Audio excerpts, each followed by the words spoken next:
Hi, welcome to HowtoDandD. My name is Fred Wheeler and today I want to talk about Dungeons & Dragons, not necessarily Dungeons & Dragons 5e or even Pathfinder, because all of this really applies to a large extent, not all of it, but a lot of it extends to all the role-play games, depending on what you're playing, large groups. That's what we're going to talk about. How do you run a large group of Dungeons & Dragons players or any other role-play game? How do you run those large groups?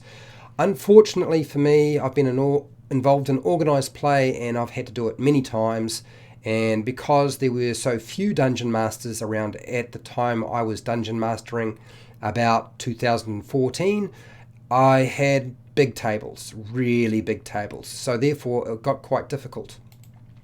So let's talk about what happens when you deal with scale. The problem with a large group. What is a large group of players? Well, for Dungeons & Dragons 5e, between 4 and 5 players is the sort of what the game is designed for. Anything greater than 5, so 6 plus, is really a large group. My preference is to run a group of about 6 players, and anything bigger than 6, so 7 and upward, for me, is going to be larger than I would want. And everybody's actually very different in terms of what they consider to be a large group. Okay, so that's the first step we need to deal with. Now, when you get a whole lot of players wanting to play the game, which not necessarily is always the case, but it does happen, it's very hard to turn people away. And I would say to you that if you are in a situation where you are uncomfortable with running a large group, don't feel bad about turning people away, because you have to look after yourself. I've seen people who dungeon master run a big group and they just look a mess at the end. So I just want to warn you against doing that, because it's not good for you. The first thing I would say, and it's not the only thing I'm going to say, and that is, if you have to deal with a large group, personally I would not run a large group if I were you. I would just avoid it. And there's a lot of different reasons why you should avoid running a large group. Everything just takes more time. Players are going to get bored and they're going to have to wait a lot longer. You as the dungeon master can't even imagine the amount of extra work you are going to have to deal with. There is so much more. Usually when I had to deal with large groups, I would start looking for a dungeon master, somebody who could take over, and I could split the group. So if you can split your group into 2, if possible, do it. That's your first go-to. I have spent many hours teaching new players how to play, and the one thing you don't want to do is have new players in a large group. That is a bad combination. They will likely not come back, so don't do it if you can, okay? I don't recommend it. Always put the new players into a smaller group. That's a much better way of operating. And if you're using a new rule system or game system and you're new to Dungeons & Dragons 5e or any version of the game whatsoever, look, I would not even attempt a large group. You do really need to be quite skilled, and you need to be prepared to deal with a lot of the hassle that will come with that, because everything just gets magnified as soon as you deal with more people. Don't accept those lone wolf characters. When your players show up and say, I want to play a lone wolf character, oh my gosh, you got to be kidding. No, that's not happening. Okay, forget about it. You can play that in somebody else's group. It's not going to happen in my group. That is my suggestion to you. Don't do that. Don't allow that to happen. There is no time for character spotlights in a big group. There really isn't. Because if you have something in the vicinity of 6, 7 and upward, imagine if you have 10, 12, 13 players. Do you really think that you have time to spend a little bit of time on each individual character's character development? There isn't time. There really isn't. What you will find, unless you have a group of people who are willing to sit there and do nothing for a very long period of time, they will get bored and they will start getting disruptive. They will start checking their phone. They will start doing other things. They'll get up and go to the toilet. They'll go and have food. They'll go and chat on their phone. I mean, they'll go and do other things. So I don't even think about it. The story, the main goal, the main adventure hook, that is the focus for you now.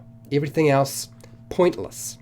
Okay, so we're back to my face. there is a couple of things I noticed. I've covered some of the basics around large groups. What I have noticed is there seems to be this thing floating around YouTube and the internet that talks about using an assistant dungeon master or a co-DM to run a large group.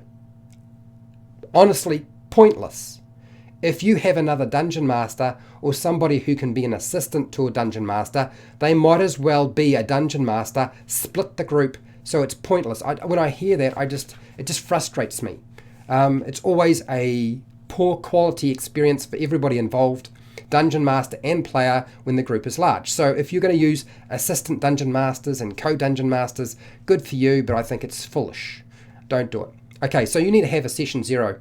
If you start off with a big group, have a session 0, and one of the things you have to talk about is the fact that you have a large group to manage and deal with. And there are going to be a few things and strategies that we're going to put into place to make sure everything works well. Some of the things that I would say in a session 0 is you need to be prepared. You need to have something ready to go when it's your turn when dealing with combat. In some cases, dependent on the group, I've even had people put their hands up. But you need to sort of talk about the fact that the focus needs to be the main story. If you have a big, huge, long backstory, I don't have time to read your backstory. If it's more than a paragraph, the chances are I won't even remember it. And most dungeon masters, unless they have a whole lot of notes, we're going to have a whole lot of notes for like 7+ players all along your dungeon master screen, so you can remember what every single character's doing. No. I know it sounds really, really bad, but honestly, I've dealt with this so many times, and you do have to have a session 0. If they are playing at high level play in a large group, disaster. I wouldn't even go anywhere near it if I was you. And if you're going to do it, you need to have people prepared to wait a long time, and they need to have multiple sets of dice. So a lot of the strategies that I'm going to talk about, you should be talking about in your session 0 so that it's absolutely clear what's going on. Otherwise, things aren't going to work very well for you. Okay, so the main story is the focus. Individuals, forget about it. There's no way you can maintain those two things and have speed of play and quality of play. You can't have your cake and eat it too, as a lot of people have said. You know the saying, right? Can't have your cake and eat it too. One of the things you can do, and I used to do quite often, is I never knew how many people would be sitting at my table. I could have 4 people at my table when I was doing public games, or I could have 13. I had 13 people show up to fight the last battle of the Rise of Tiamat. So you need to prepare before the game session. Sorts of things that you can do to help speed up play and make things work for you. Well, draw your maps out in advance. There's a reason why I had so many maps that were pre-made that I could just pull out of my case. So I didn't have to draw anything. You just chuck a piece of paper over it if you're worried about a fog of war. But honestly, half the time I never even worried about that. If they could see the entire location, who cares? Okay? Set up your Excel sheets. Make sure you have your encounter notes already ready to go. So you've already drawn out, okay, I've got this many monsters. This is monster 1, 2, 3, 4. This is how many hit points. Have that already written out on a piece of paper. Already rolled for the kind of initiative they're going to have. Okay, if you're dealing with initiative, there's no reason why you can't do those things. You can do all of that and have those sheets ready to go, whether you're using digital or paper versions. Get a timer. I know that sounds strange, but seriously, whether you use a digital timer or you get yourself one of those egg timers, those hourglass timers. I used to get myself an hourglass timer, and it was very small, and I would just turn it over, bam, plonk it on the table, make a decision. Those egg timers can range from about 30 seconds through to about 2 minutes. You want to get one that's really short and small and works through quickly. A 30-second timer is great. Maximum of 1 minute. I feel like a 1 minute timer is not a great option. 30 seconds is great. I like 30 seconds. I feel like that's enough time for the brain to process and do something. Get yourself a bell. If you aren't the sort of dungeon master who feels comfortable with going slam on the table when everything gets out of control and it gets too noisy, then get yourself a bell. Ding! You get their attention. That's one of the best ways you can deal with getting control of the table when it gets out of hand, and it will get noisy and people will do those sorts of things. So therefore a bell is really good. Otherwise, big book, slam on the table. Okay, cheating. I want you at this point, when it comes to preparation as a dungeon master, I want you to cheat, and I want you to junk all of your old dungeon master methods. They don't work. They no longer apply. Okay, you're dealing with a large group, so all of those traditional things that people said you should do it this way, it's not really functional anymore. I'm sure there'll be somebody out there who will argue the point with me, but given that I've done so many of these in large groups, I will tell you now, you need to junk all of that nonsense and forget about it. Okay, and when I say cheat, I'll explain to you what I mean by cheating, because cheating is going to be one of your biggest tools in dealing with a large group. Here we go. Have your initiative pad. Okay, I covered the Pathfinder combat pad recently.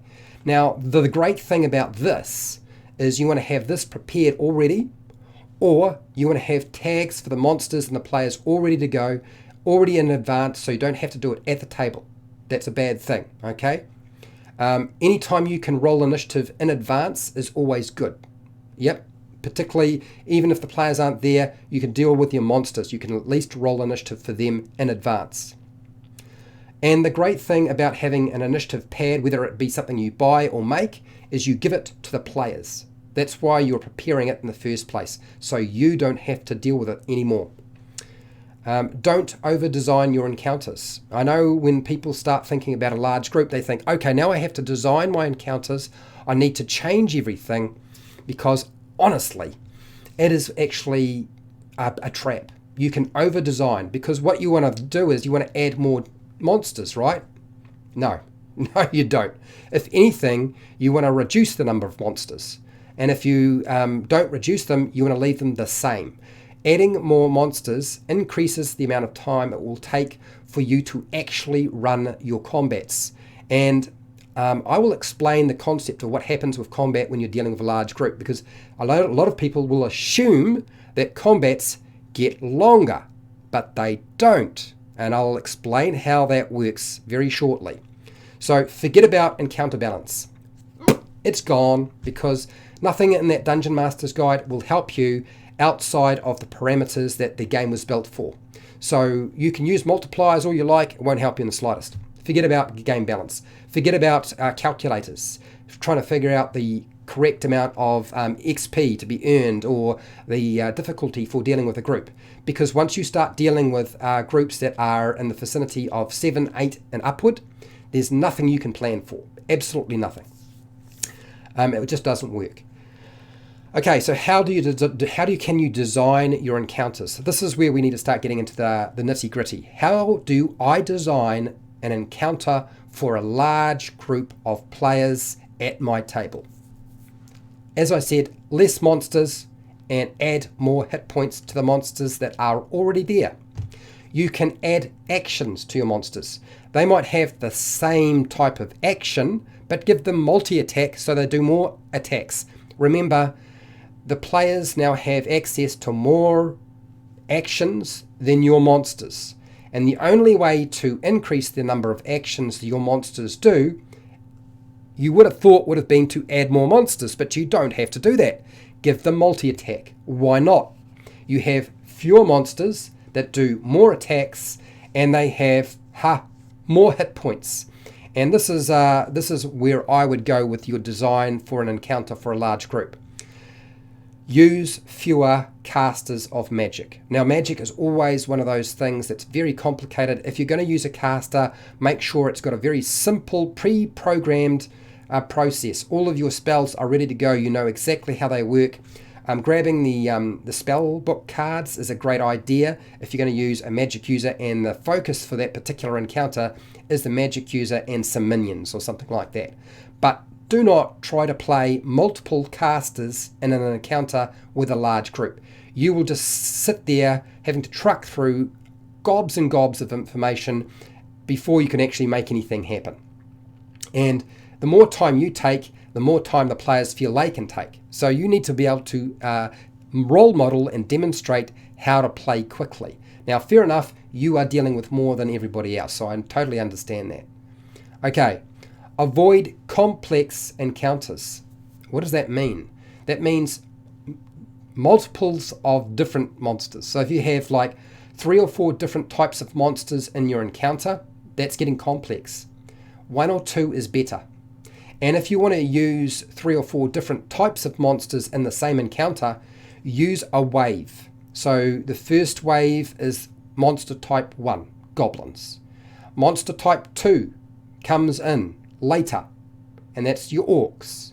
And then when all the goblins and orcs are gone, then you can start bringing in your ogres or whatever else that you have planned. Okay, so use a wave. Don't build complex encounters. They take longer and they're harder to run. Don't use complex monsters either. A complex monster is a legendary monster.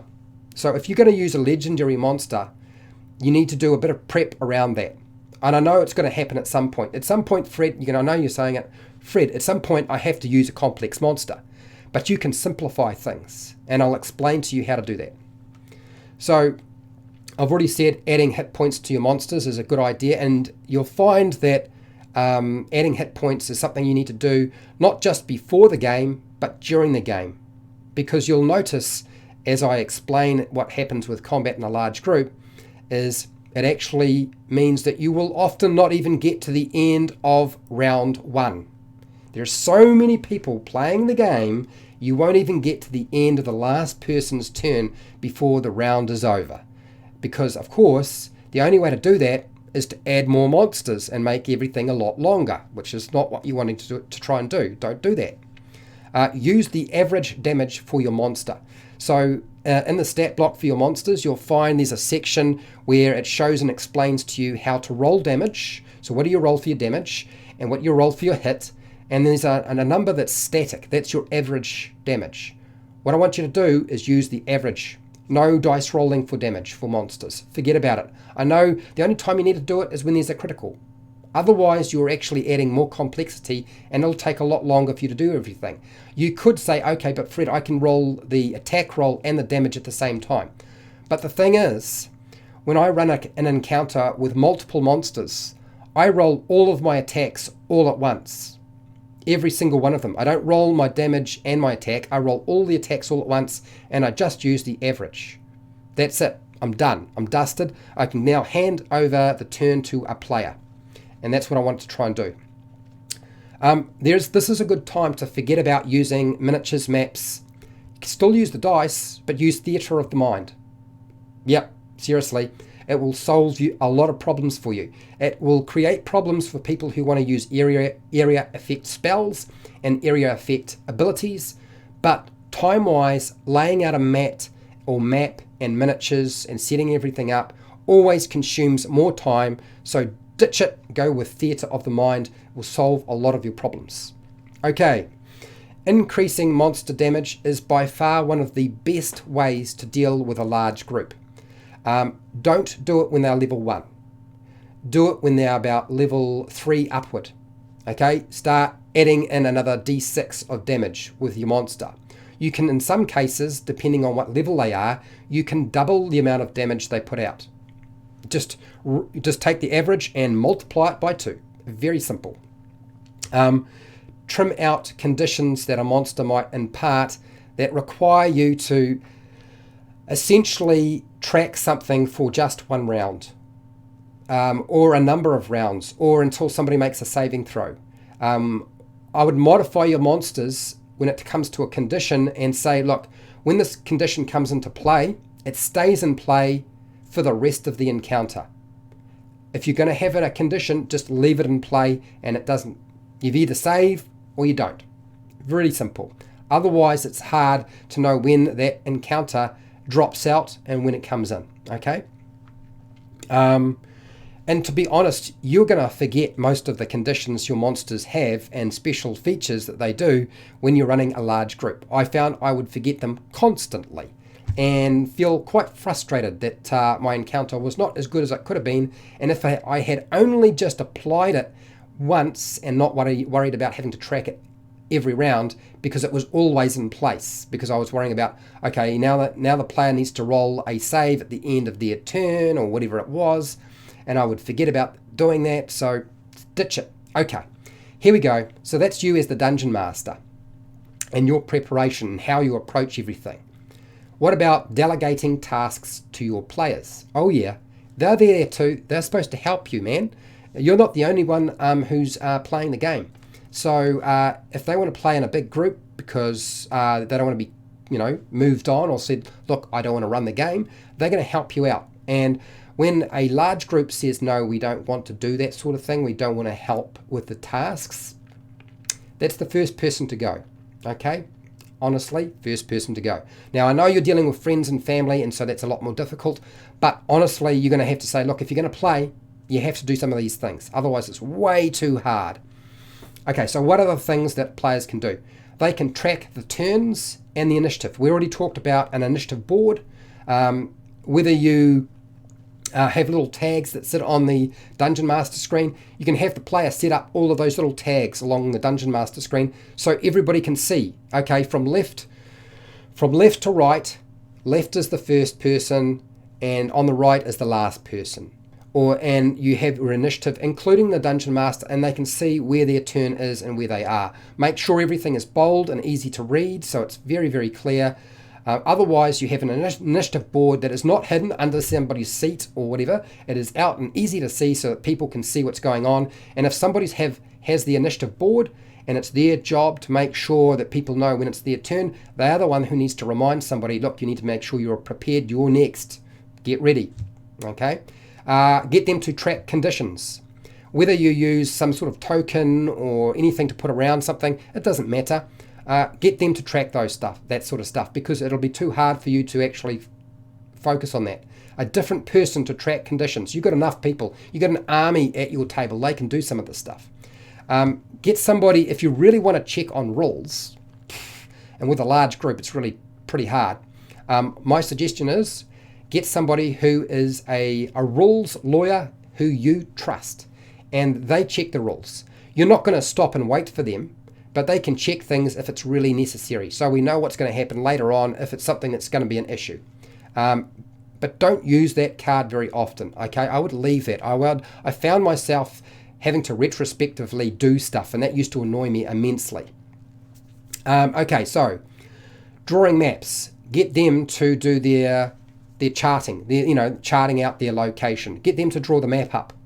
If you've got a map and you've photocopied it and you need to draw it up because you didn't have time to draw it up yourself because you've only got one writable battle mat or whatever, and you're going to use a grid, then give them the pen, give them the map and say, here, draw this up.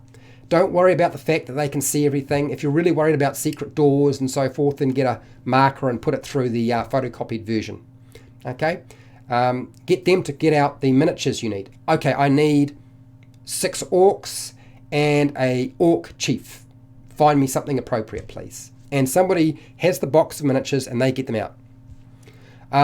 Get them to take the notes on the game session. You don't have time to take notes anymore. Forget about that. Somebody else is going to take the notes and they'll email them to you or send them to you or give you their written version of the notes.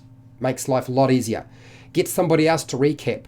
While they are chatting just before the game, you are setting everything up, and instead of recapping, get them to recap. If they make a mistake, you can fill in the gaps if you really want to, but actually not terribly important.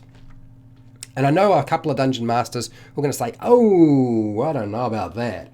But seriously, it's about running the game, getting it done efficiently and effectively, and not going insane, and making sure people have a good time and don't get bored. That's really what your goal is now. It's a very, very different goal when you're dealing with a large group. Make sure somebody else does all the recording of loot. If there is information that they need on magic items and so forth, just tell them, look, you need to look up this thing in the Dungeon Master's Guide, give them the Dungeon Master's Guide, or have somebody with the Dungeon Master's Guide right beside them when they need to note down what a special magic item does, so you don't have to look that up. Somebody doesn't know how a magic item works, that's the person they go to and they look it up in the book. Very, very simple, easy peasies. So you've delegated all your tasks. We are not finished though. You need to reduce distractions and noise in the environment you are playing in. One of the most difficult things to do. So phones are a distraction. I know some people say, look, collect all the phones up and put them aside. Yeah, good luck doing that. If it works for you, wow, wonderful. With a large group and you think you're going to collect all those phones, the chances are, if you do your job right, you'll figure out how to make them use their phones to actually run the game more efficiently. Something I think I've talked about before. So you can collect them, but noise factor from other things going on around you. Game stores are a tough place to run a game. I've done it before, and so outside noise, difficult. I have on occasions gone and seen the store owner and said, look, I'm running the game, but there's so much noise taking place, I cannot hear, and I have to shout over the top of everybody. So reduce the amount of distraction and noise in the environment you're playing in. People talking out of character or about something that's unrelated to the game. Talking out of character, no, there's no side chatter. So this is what I used to do in my game, and a couple of my players used to tell other players what would happen. Essentially, somebody talks out of character in a jestful manner, so forth, and I will take that as that's what their character said. And that eliminates all of that side chatter. It's a very easy and quick, simple way of dealing with things.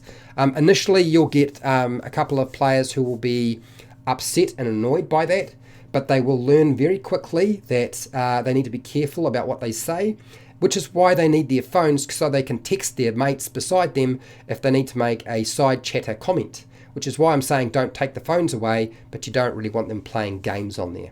Okay, because I'll need that for communicating when they want to do something that's unrelated or a discussion that might break up the main table. Dungeon Masters, this applies to you. Talk less. Be conservative with the descriptions you use. You have between 2 to 3, maybe 4 sentences that you can say before you need to stop and let the players do the rest. You cannot sit there for 5 minutes, 10 minutes, 15 minutes and describe all this stuff. Just get it done. Even if you leave out some stuff, it doesn't matter. The players are going to ask you questions anyway. So Dungeon Masters, talk less. Talk a lot less. Okay, hands up. Player wants to do something, hands up. Honestly, with a large group, sometimes it's the only way to get anywhere. You'll find that the loudest, most obnoxious, and the most dominant players at the table will look after themselves, and those people who are watchers and not quite so aggressive or not so assertive will probably get forgotten. So put it in hands up, and then you can go through the hands. So what do you want to do? Hands up, and then go through each person. Okay?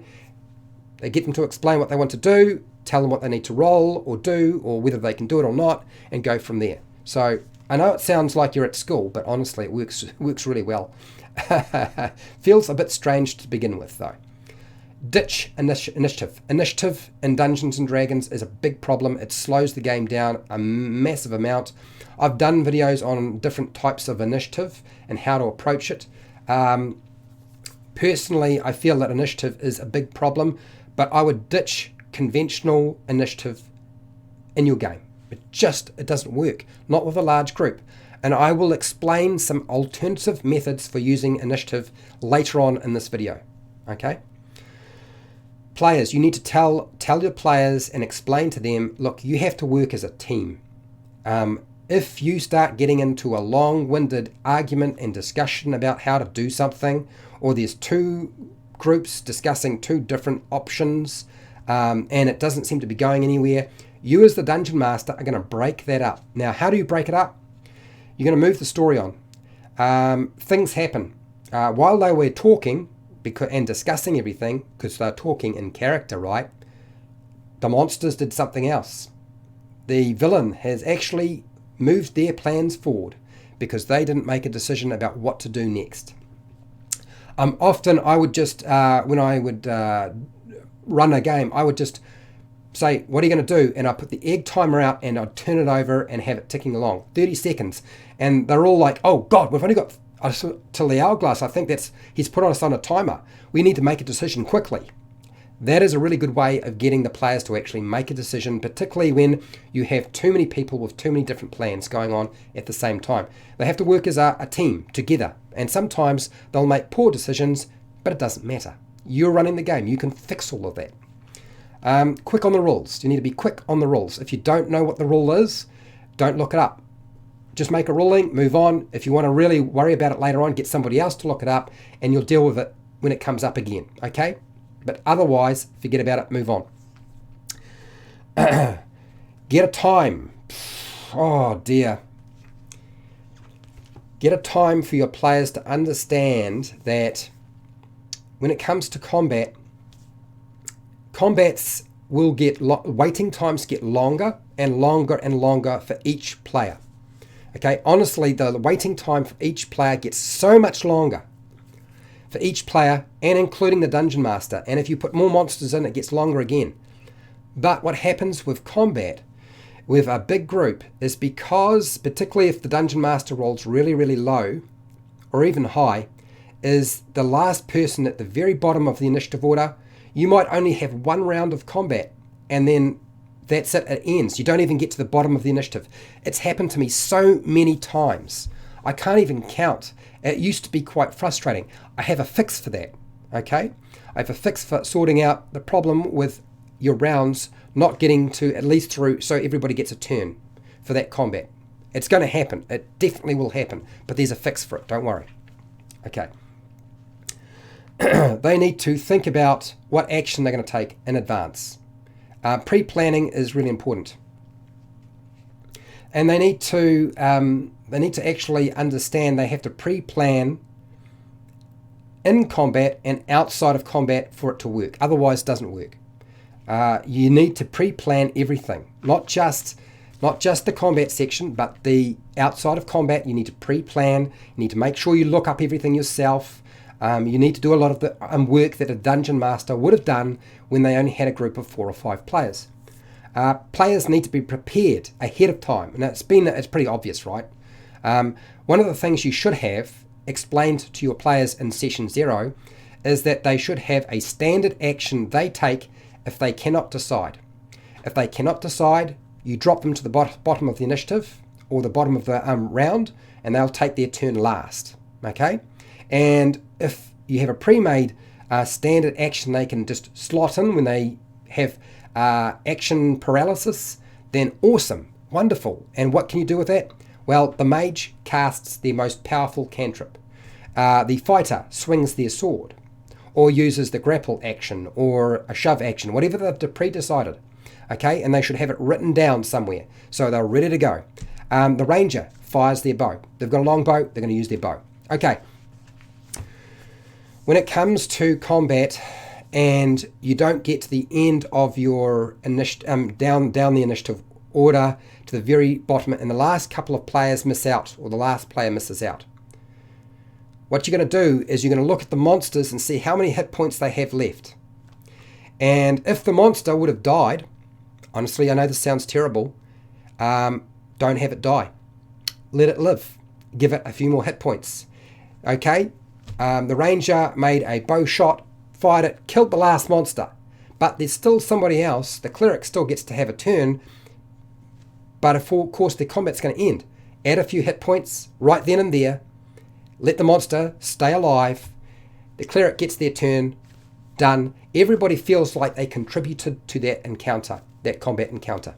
So one of the best ways to deal with this is just add more hit points to monsters to stagger things out so that your combat lasts more than one round, or more than half a round, or more than 3/4 of a round. This is one of the most common things that tends to happen with a large group, is you wind up, particularly if you don't adjust the encounters, is that you'll find that there's so many actions taking place, they just smash through everything. Okay. How do we deal with initiative? Well, there is actually quite a few different ways. You can get them to all roll initiative at the very beginning of the game session, and it's already pre-programmed, already planned out, and they keep that same initiative right throughout the entire game session, no matter what new encounter comes up. It's a very good system. It works well. I've used other systems where I have, like, with a really big table, rolling initiative in advance just doesn't work. Now, one of the better ways that you can deal with this, and particularly if you find yourself with a, because what will happen if you pre-roll all of the initiatives and you as the Dungeon Master roll really low and find yourself at the bottom of the initiative order and all the players get to go first, there's no monsters left to use. And it just wound up being a situation where essentially the players destroyed everything and the Dungeon Master's monsters did nothing. They were just there as a punching bag. Pop, pop, pop, pop, pop. Okay? So what I would suggest to you is there's a problem with using that in that respect. And if we start building in something like surprise, it gets worse. It's actually not an issue if you put your monsters at the very top of the initiative and have all of the players fall in underneath that. What I would do with a big group, if you have prearranged your initiative, is put your monsters at the top no matter what, so you get to actually use them, and then the players are after that. And what you do is you bunch them up. You use group initiative. I've done a video on the topic. You group and bunch up your players in terms of taking the action. You say, okay, you 3 or 4, tell me what you're going to do. Tell me. Okay, roll dice. Okay, yep, you can cast that spell. Where's it going to be placed? And you work through that. It only works with a very experienced Dungeon Master who can deal with group initiative. I find this will get through a lot of things really fast. Super, super useful.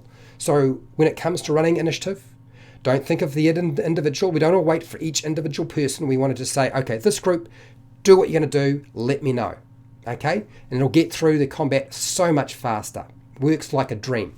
Now, if you really have a big group and even this is causing problems, you can still use the group initiative process, but you can ditch initiative completely and say, okay, this is what we'll do.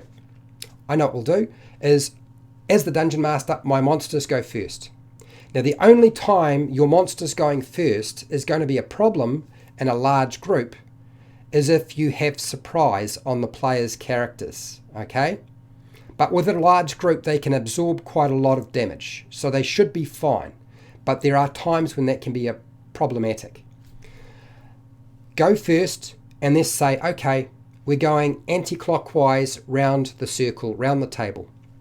And the next combat, we're going clockwise round the table. And this will ensure that everybody gets to at least be at the top of the initiative in some way, or at least close to it. Okay? So I found that to be much more suitable for a very large group, like 12, 13 people, 10 people. You just go around the circle. Dungeon Master starts first.